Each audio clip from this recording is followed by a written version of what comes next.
Diana McCullum. Hi, I'm Andrew Ogme. And this is Fan vs. Fan for The Flash.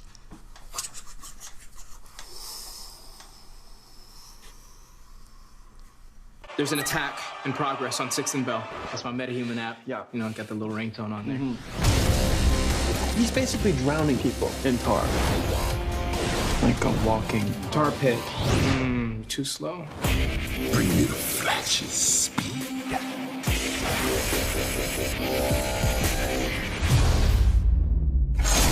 I wasn't fast enough. The Flash, all new this Tuesday at 8/7 Central on the CW. Alright, so let's recap. On tonight's episode of The Flash, we see the rise and fall of Tar Pit.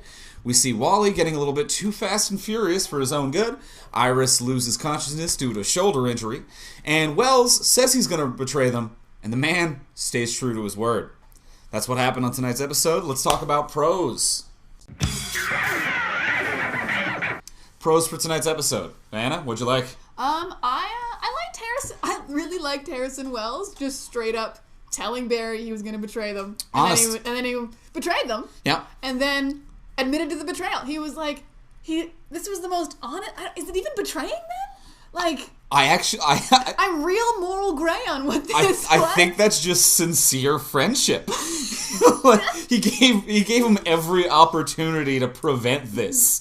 You know, he's holding a knife that has engraved in it, "This is for your back, Barry." And then Barry's like, "How'd that get in there?" Like, it's fully fleshed out. Like, for it.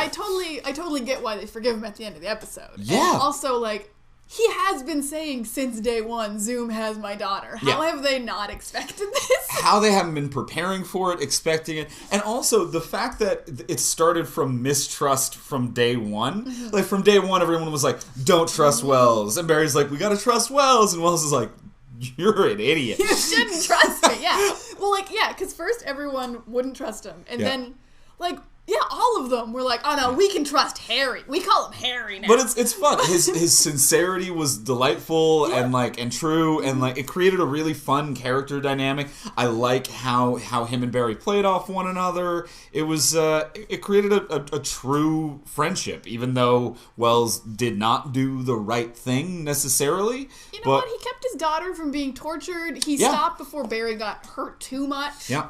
And I could feel his actual, like, conflict. Like, I felt it. Yeah, it was good writing. His character's decisions made sense while still being empathetic and sincere. And once again, Tom Cavanaugh performed it very well, so it was very charming and relatable and likable. Although I think it's probably really easy to be, like, scared and shaky when you're doing a scene with Zoom. Like, that mask. Oh my God. Yeah, I wonder what that looks like on set, but yeah, it really reads well on camera. It is terrifying. And you know what? One thing that I will say was another pro for this episode in terms of look and stylization. I do really enjoy the way that Tar Pit looked. I think that was a terrifying costume. Yeah, no, just like regular guy looked cool, just covered in tar. But then, like, yeah, his effects were good. Like, I feel like Tar Pit wasn't in the episode a lot because you need to CG him most of the time. I don't think you do. I think even like the plainclothes Tar Pit like look, like the visual effects, so yeah, maybe I need to clarify. The visual effects, the CGI work of the actual Tar Pit monster, very well done, very intimidating, very powerful. But the wardrobe and makeup and costume department work of just the everyday Tar Pit, I guess we'll call it. Casual Tar Pit. Yeah, the tar bleeding from the eyes kind of look, the giant like black irises that he had. I actually really liked that his teeth looked burnt away. Yes, That was the touch that really got me, because I was like, ooh, burnt teeth. The teeth eyes tartier combo. It was really like the second that he entered frame, I was like, oh, it really conveyed power and fear, and I love the look at it. I feel bad for that poor actor. Those giant black irises he had, I'm willing to bet that actor could not see anything on set. Oh yeah, that must have been brutal contacts to wear. No, but he didn't have to move around a whole lot. So. Yeah, but yeah, he looked great. He looked great. I thought he did look great. And another thing I really liked. I loved seeing Iris do some, like, just straight up journalism for an entire episode. Yeah, and you know what? And, like, good journalism. She did a good job. That'll hands down be one of my pros for this episode as well. It was, I I would like to read that piece. That when she came in with the paper of like, it's a hard-hitting, like detailed expose of the underworld of drag racing in Central City. She's got locations. She's got backstories. Yeah, it was the first time I was like, you're a good journalist. Yeah. Because Barry didn't just hand her a story. It was Iris just getting in the grit. Yeah. When she went to see the guy, I was like, oh, you didn't plan this. You're terrible. But like the recording going to the newspaper, if anything happened to her, I was like, yeah, Iris, you're great at this. This is Iris. This was the first time the writers did a really good job of undercutting any of my criticisms of the character of Iris. Because, during that moment, I was like, you are an idiot for coming down here and confronting the person who runs a drag race operation. And then with that recording, I'm like, oh, okay, the writers thought of this. They progressed the character well. The writers thought this through to say that the character has thought it through. And now I feel like she is a character who's actually doing her job, as opposed to, like you say, Flash handing her a story or running a blog or being handed a job or knowing something because her father works at the police station. Yeah, no, she did all the legwork on this, and I loved it. And I feel like as soon as she gets out of the hospital, now that Wally's like, I'm not going to drag race anymore, she's totally going to run that piece. You think? I think it's going to go, yeah. All right, it depends on whether or not that drag racing is still going on. I feel like Tar Pit definitely did a little bit of damage. Destroyed 2 cars, but that guy who was heading up the operation is he lived, but he's arrested. Joe grabbed him. Oh, he did. Yeah. So there's no head of the drag racing scene in Central City anymore. There's a power vacuum. There is a power vacuum. Power in the drag racing scene. Vin Diesel's gonna have to show up and be like, "We're a family." This is the next Fast and Furious movie, and I'm quite excited for it. They come to Central or City Wally takes. the Flash. There you go. All right, so that's what we liked about tonight's episode. But let's take a dark turn. Let's talk about cons. All right. Cons. What didn't you like about tonight's episode, Diana? I'm still not super feeling Wally. Okay. Yep. I liked that the first scene they like kind of hinted that he likes science, and I was like, oh, thank goodness. Yeah. Yay, some science stuff. This is more of the Wally I want, but like he still hasn't made me laugh a single time. No. Like by the end of this episode, he had connected with Iris and Joe a bit better, but right. And also I think a part of this is like we talked about this while we watched it. Francine died off screen? That was painful. And people are more sad about Patty than their mom dying. Yeah, what they're the bringing heck up is Patty. going on? But it doesn't make any sense that like last episode it was very much like we all expected Francine to die. Yeah. But last episode it was a like kind of like say your goodbyes, we're going to lose her soon. And then this episode opens on a pizza party where they don't bring up Francine. And then late act 2 of the episode, they're like, well, now that Francine's dead. And it was just, I had to do a triple take of like, what? Like, it was so, just out of nowhere. Like, are we even allowed to talk about other things? This right. is a huge event for 3 main characters. Yeah. Like, this was Joe's ex-wife. It's Iris's mom. Yeah. Like, this is a huge deal. Scene 1 should have been them coming back from the funeral and just like, having that like sad laugh conversations you have after funerals. I thought, in all honesty, I mean, I would have loved that. I was worried that it was going to be a full episode. I'm glad it isn't, but I would have liked a little more. But when they reestablished that last episode, that like we're reestablishing the connection with Francine and we're bringing Iris back into her life and maybe Joe can be involved a little bit, I thought that the Francine death was going to be this big moment and that's what bonds them all together. But in between episodes off screen? Yeah, like a scene where all 3 of them are at her deathbed and like they're like, no, we're a real family now. We put it all together. Yeah, like, Wally, stop drag racing. Where is that scene? No. What the heck happened? And the fact that they use in this episode, they use a shoulder injury on Iris to be the motivator to get Wally to stop drag racing, as opposed to the off-screen death of his mother. Well, his mother wasn't killed by shrapnel from a drag racing She thing. easily could have. Right? That garbage. Like, the motivations make no sense. Like, Iris passed out due to a shoulder injury from a piece of glass. and that's the motivation, and he doesn't bring up, like, well, they have a little moment about his dead mother, but But yeah, that needed to be a way bigger deal. It needed to be a much bigger deal. A much bigger deal. But the whole family dynamic right now is really struggling. So I feel like that's a con of this episode as well, is that it's not just Wally. As much as I did enjoy Iris and her journalism in this episode, and there are a lot of qualities that I liked about Joe in this episode, I feel like the dynamic between all three of those characters and how they interact is not working at all.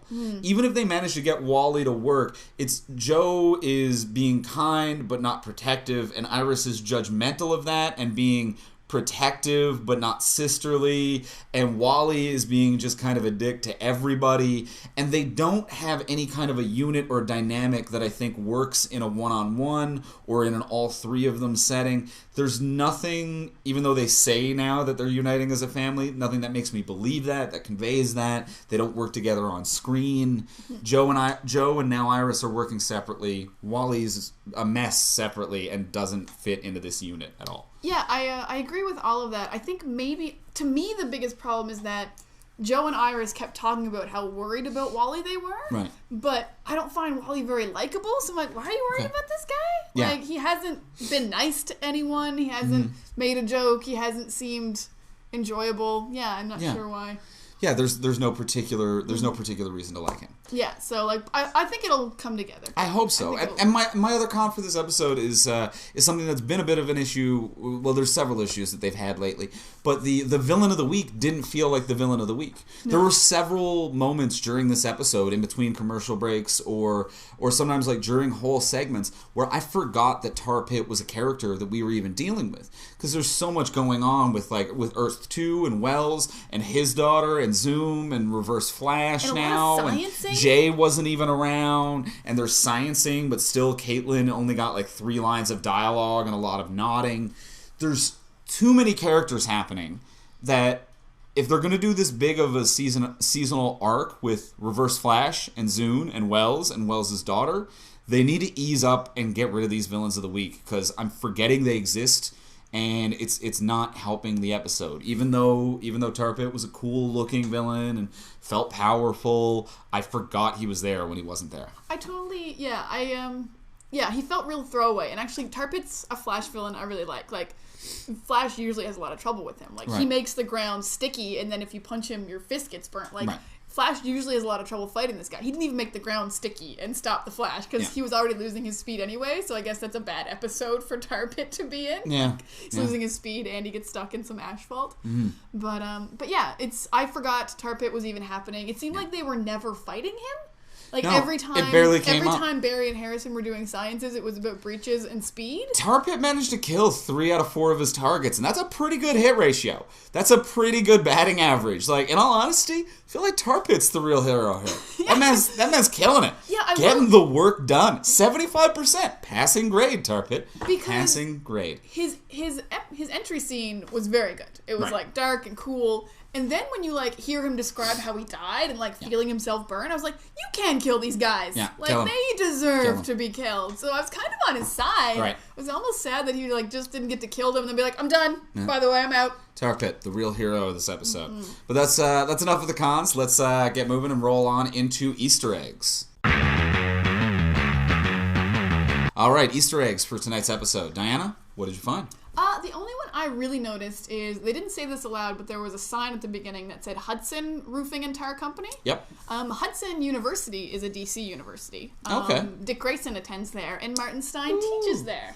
You might know Martin Stein as the one half of Firestorm. Yeah. So yeah, I don't know. We'll just never go to universities, I guess, because we don't do that. But yeah, maybe they own a university and a tiring company. Okay. Hudson was an important family that bought up, built universities, tarring companies, the big two. The big two. Well, like, because that tarring company... you know what America was built on. That universities, tarring companies. That company was important enough that when it reopened, it was on the news. Yeah. Which happened... How often have I turned on the news and been like, oh, another tiring company reopening. Every day. I'm so glad they cover this. I need to keep up Every on day this it happens. And then it's not an Easter egg, mine are like a theory. When Wells stole Barry's power, I feel like we're going to see that's how Wally becomes a Flash, probably. Like, just seeing that you can get a Speed Force and inject it in someone. Yeah, I get that, and I think that's a pretty solid theory. Yeah. Now, I think it's going to be a little bit later in the season until we see Wally get those powers. Which I'm totally okay with. And I'm okay with it, and in theory, too, I think that we're going to be getting it from Zoom. Yeah, we got to steal Zoom's speed, give it to Jay and Wally, probably. Yeah, that would be a good balance, because if Zune is faster than Barry right now, I mean, Barry doesn't have any speed to spare. Yeah, but we so take Zune's, we split split it up to Jay, we split it up to Wally, and Barry's the fastest. Yeah, then we all got a nice Flash family. Oh, it's going to be beautiful. It's going to be great. And Jessie, actually, Jessie could get some speed, too. Wells' daughter, Jessie, is a speedster in the comics. Ah. So she might get a little speed. Anyone can get speed at this point, really. There's so many people who are speedsters in the comics. Most of the cast. Yeah, Give some to Patty. It's a roulette wheel of speed powers now on this show. We're like, which character is it going to be? Let's take a spin and see what happens at the end of the season. But I do think, in terms of predictions, that I really do think, at least by the end of the season, we're going to end this season with an additional speedster. Yeah, I don't know if it'll be Wally or Jesse, but like someone else, or even just Jay. Or Jay getting it back. I would count Jay getting it back as because he can go to speedster. Earth 1 and he won't stick around. Earth 2, I mean. I think if he were to get his powers back, that would be a good end for his storyline to send it back to Earth 2, because I don't even know what he's doing on Earth 1 right now to begin with. Where is he, guys? Is he homeless? Does he have a place to be? He's just at a drugstore buying Neocitrin. I don't know what kind of vague sickness. Vague sickness, guys. Get better soon, Jay. Yeah. We'll send you a card. Yeah. All right, so that's or do we have anything? We got some comments on the live stream. Okay. First, a lot of people were asking about Iris's terrible disguise. And that was embarrassing. I liked it. Why did you like it? Because she's a journalist. She's going undercover. She had to look She's hurt. not a television journalist. No one knows what she looks like. But, she has no need to disguise herself. It wasn't a disguise to not be It was recognized. a wash-away purple streak and a little more breast. That's all her disguise It was just an outfit to wear to so no one would give her a double take. Be like, you don't fit in here. No one would have given her a double take. I think it's probably a very tight-knit community. Wally was there wearing the same stuff he wore earlier that day. It's different for dudes. Come on. Oh, for the... Dudes can wear whatever they want to a race. A girl's expected to look a little more skin out. Joe showed up in his car, dressed fully in his usual cop outfit with his crime hat, and was just and they just looked at Joe and you want to place a bet, officer? No one cares who you are or what your background is. It's a friggin' drag race. It's illegal though. They're a little cautious. I was totally cool with it. Okay. I was totally cool with it. All right. What else we got? Brian, what do you got from the live stream? RamRS is suggesting that today's formulation might have something to do with Velocity 6 or Velocity 9. What do you guys think about that? So at RamRS is saying that something with Velocity 6 or Velocity 9, which I know you know a little bit more about than myself. Kind of forget in the moment, but I don't know if we need any more. We figured out it worked, but it's not good for you. Right. Yeah, Velocity 6, it's the formula that gives you additional speed force. They gave it to Jay for a little bit. Wonder if that's what made him sick. Oh, no, he was probably already sick. When did we... Oh, we didn't find out he was sick till late. Yeah, the whole sickness thing is his cells pretty are mutated, vague. Though, he said. Yeah, but what does that even mean? What does that even mean? What does that mean? Mm-hmm. His cells are mutated. My cells are mutated. We're all... It's flu season. Everybody's acting up. What do you want from me? The X-Men are mutated. They're fine. Everybody's getting all mutated and stuff. But yeah, I don't know if we'll get maybe because we already had a 6, so this might be Velocity 9, I guess. Sure. If we mix it up with the Speed Force I don't know stuff. what happened to 7-8. It's like how there's no vitamin R. There's only an A, B, and a C, and then it jumps to I don't know my vitamins. Brian, what else do we have? What else do we have in live? Gotta drink lots of milk to get that vitamin R. People, somebody's saying they didn't think that Francine death was such a big deal. Maybe we'll do a grave gathering. It could be a place of characters. I feel like we're never gonna hear Francine's name again. So for those who didn't hear, the comment was about Francine's death. Not thinking it's a big deal, but maybe there'll be a grave gathering in the future. I feel like I honestly feel like the writers thought we wouldn't notice that happened. That it was just you forget who their mother was, right? You forget we had a scene with her last episode. Let's just move forward like we never introduced that character in a weird way as if it was going to have more of an impact than it did, when really they could have just introduced Wally and moved the hell on. But I don't know. If she's only been dead for a couple days, they could still have a funeral. But if she's only been dead a few days, everyone got over that real fast. Yes. Whew, I would be very hurt. Yeah. I'd be Francine up in heaven being like, come on, guys, mourn me for a couple days. You can't have a pizza party, a drag race, and an arrest, and then a wake. That's not how the order of those events go. So Francine is done. We're moving on. That's the end. Yeah, I also don't think we'll ever see her grave. Like, maybe, like, next season we'll go and be like, it's the year anniversary of her death. Oh, yeah, and everyone will be like, right. Right, yeah, of course. We all remember that important character. Yeah. All right, well, I think that's everything then for tonight's episode of The Flash. That sure was an episode. Sure was. And I'm Diana McCullum. I'm Andrew Rivenme. And you can catch us on TexanSuperheroes.com. Make sure you follow Dorkshelf on Twitter @Dorkshelf. And also be sure to follow Dorkshelf. Be sure to tweet along with us with Dorkshelf every single week using the hashtag FanVFan. If you have questions, comments, tweet it out. Comment below. We'll talk about it on next week's episode, or we'll chat with you in the comment section. All right. We'll see you next week. Take care. Kicked him out.